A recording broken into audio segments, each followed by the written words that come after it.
A los amantes de la historia basada exclusivamente en fechas y batallas, aquella que nos arruinaba la mente en el secundario, a los que siguen queriendo ver un San Martín exclusivamente militar, hay que recomendarles que analicen el San Martín político, a aquel que durante poco más de 2 años gobernó con gran eficacia, equidad y honestidad las provincias cuyanas. En el final del siglo XVIII y principios del siglo XIX, América del Sur vivía bajo el dominio del Imperio Español, con vastos territorios organizados en virreinatos. Pero la influencia de las ideas ilustradas y el ejemplo de la independencia de las colonias americanas del norte, como los Estados Unidos, comenzaron a gestar un ambiente de revolución y cambio. La opresión colonial, la injusticia social y las dificultades económicas generaron un ambiente propicio para el nacimiento de movimientos independentistas. En este contexto turbulento, surgieron líderes y movimientos que buscaban librarse del yugo español. Las ideas de igualdad y libertad ganaron terreno, y la necesidad de una identidad propia y soberana llevó a los pueblos sudamericanos a luchar por su independencia. Entre estos líderes, uno se destacó por su visión estratégica, su valentía y su heroísmo, el general don José de San Martín.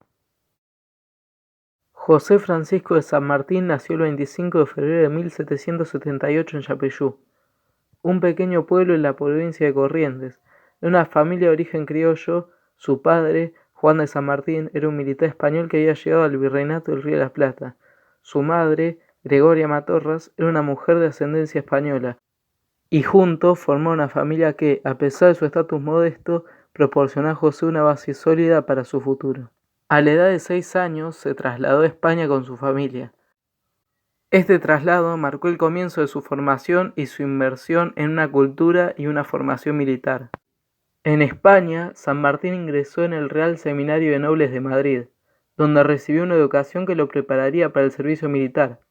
A los 14 años comenzó su carrera en el Regimiento de Murcia, destacándose por su habilidad y dedicación. Su educación y experiencia militar en España lo prepararon para enfrentar los desafíos que tendría en Sudamérica. En 1812, José de San Martín regresó a Sudamérica con un firme propósito: liberar a su tierra natal del dominio español.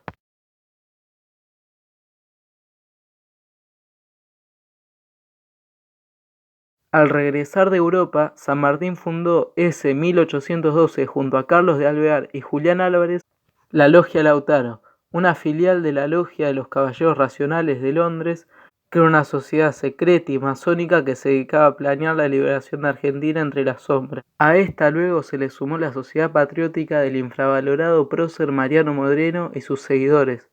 Estas dos juntas fueron clave para la organización nacional luego de la Revolución de Mayo.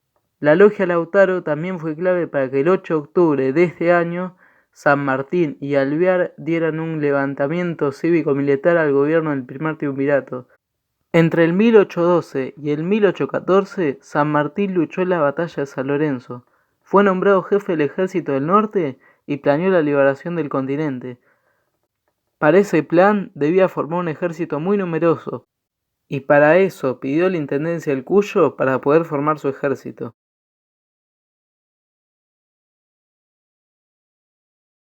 En 1814, el héroe magno de la libertad fue gobernador de la Intendencia del Cuyo, región que abarca la actual San Luis, Mendoza y San Juan.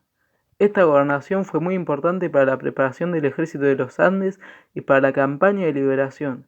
Sin embargo, San Martín no solo centró su gobierno en la renovación de su ejército, sino también en sortear los problemas de la situación cuyense y mejorar la economía de esta intendencia. Por empezar, los problemas internos con los centralistas porteños, que no solo no ayudaban ni militar ni económicamente a la campaña en general, sino que presionaban a la región por sus intereses económicos, fue uno de los principales problemas. Debido a esto, San Martín no solo tuvo que movilizar el Cuyo militarmente, sino también económicamente, impulsando su desarrollo comercial para que la intendencia pueda afrontar las necesidades del mercado local por medio de decisiones proteccionistas, como por ejemplo poner un impuesto a las exportaciones de vinos y aguas ardientes, lo que hizo que se distancie de las ideas centralistas del porteñismo. También impulsó la industria de la metalurgia y la agricultura, además de defender los derechos del peón rural dictando la primera ley sobre esto. Además, saliendo del tema netamente económico, San Martín mandó a construir varias infraestructuras, entre ellas escuelas y universidades públicas. Estas eran herramientas obligatorias para la emancipación del yugo español y para tener en claro la noción de libertad. Y en cuanto a salud, estableció la vacunación obligatoria contra la viruela.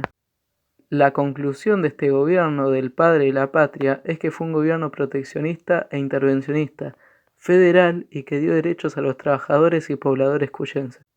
Luego de su gobierno, hizo su epopéyica liberación sudamericana con los heroicos actos que todos conocemos, como el cruce de los Andes, la liberación de Chile y Perú y la expulsión española del continente. Pero debido al crecimiento de la influencia bolivariana y la clara diferencia entre los pensamientos de ambos libertadores, hizo que San Martín dimitiera de todos sus cargos y se exiliara. Y es que San Martín creía que, como buen federal, todos los pueblos pudieran elegir con libertad su futuro, mientras que Bolívar temía la anarquía y quería centralizar todo el poder en un solo país dirigido por él.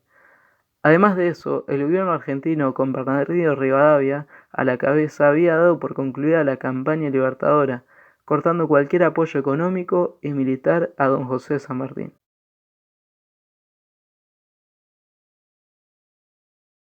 Además de todo esto, el general estaba cansado de ser tratado como un tirano que quería gobernar en los países que liberaba, dichos generados por los enemigos políticos que él tenía, como dice una carta dirigida al comandante O'Higgins. Créame, amigo, ya estoy cansado de que me llamen tirano, que en todas partes quiero ser rey, emperador y hasta demonio. De Lima partió a Chile y luego, en 1823, a Mendoza, y de ahí quiso entrar a Buenos Aires para ver a su esposa en estado de gravedad y marcharse a Inglaterra, pero Rivadavia no le permitió, dado que temía con las guerras civiles de ese momento, de las cuales San Martín nunca participó, lo derrocase. Sin embargo, a causa del estado de su esposa Mercedes, San Martín entró en la ciudad de todas formas, pero cuando llegó, su mujer ya había muerto. Luego de estos sucesos, pasó el resto de su vida en Inglaterra y en Francia, siguiendo de cerca los acontecimientos de Argentina, pero retirado de la vida pública y sin ningún tipo de participación, hasta que, lastimosamente, un 17 de agosto de 1850, el general don José de San Martín pasa a la inmortalidad en Boulogne-sur-Mer, en Francia.